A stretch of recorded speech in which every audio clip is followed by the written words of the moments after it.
Bonjour, aujourd'hui j'ai décidé de vous lire un extrait d'un texte qui s'appelle Les orgues de Granville, dont je souhaite faire une fiction radiophonique.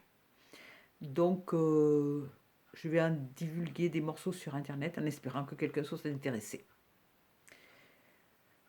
Le début se passe dans la cuisine d'une jeune femme qui reçoit son amie pour boire le café. Quand tu entres chez elle, tu entres dans son paysage. Son atelier se trouve dans une rue parallèle à la baie du Mont-Saint-Michel. Elle va sûrement la contempler chaque matin. Ses poteries en sont revêtues, couleur de mer, d'ocre de sable, de gris de pierre. Tu quittes la baie pour la retrouver là, dans une harmonie sensible et forte, envoûtante. Elle entoura le gobelet de terre fumant de ses deux mains, presque amoureusement.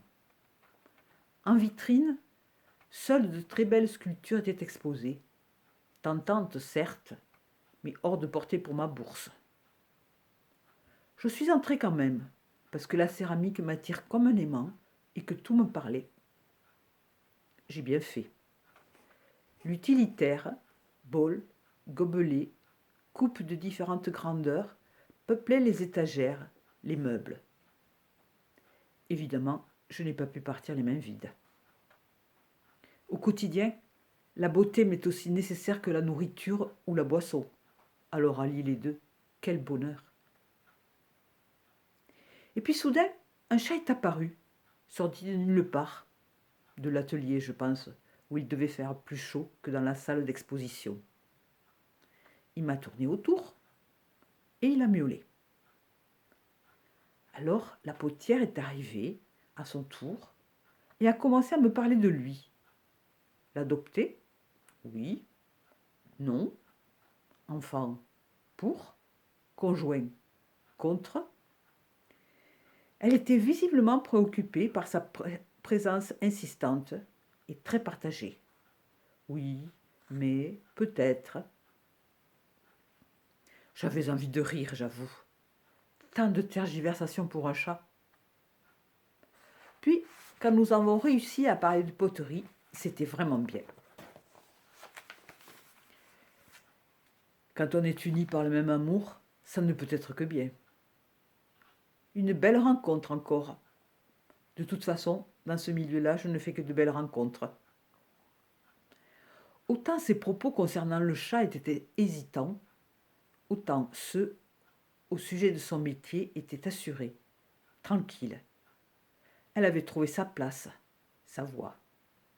Je suis partie heureuse avec mes trésors.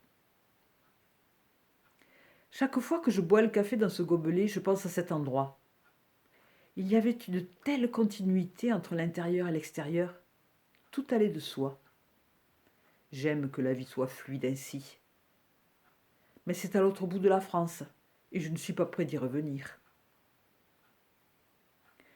Et peut-être est-ce mieux ainsi, dit alors son ami. Oui, tu as raison. Parfois on revient sur ses pas et c'est une erreur. L'harmonie se présente rarement deux fois. Veux-tu encore du café? Non, merci, je dois y aller. J'aime tes histoires de lieux et d'objets. Chez toi, la moindre babiole est une histoire d'amour. J'adore. Ben oui, je vis avec. Ils ne peuvent être anodins. Je préfère en avoir peu, mais être heureuse avec. Je n'avais jamais réfléchi à cela, sourit son ami. Mais à présent, je comprends pourquoi ton intérieur est si personnel. Bye bye, je me sauve.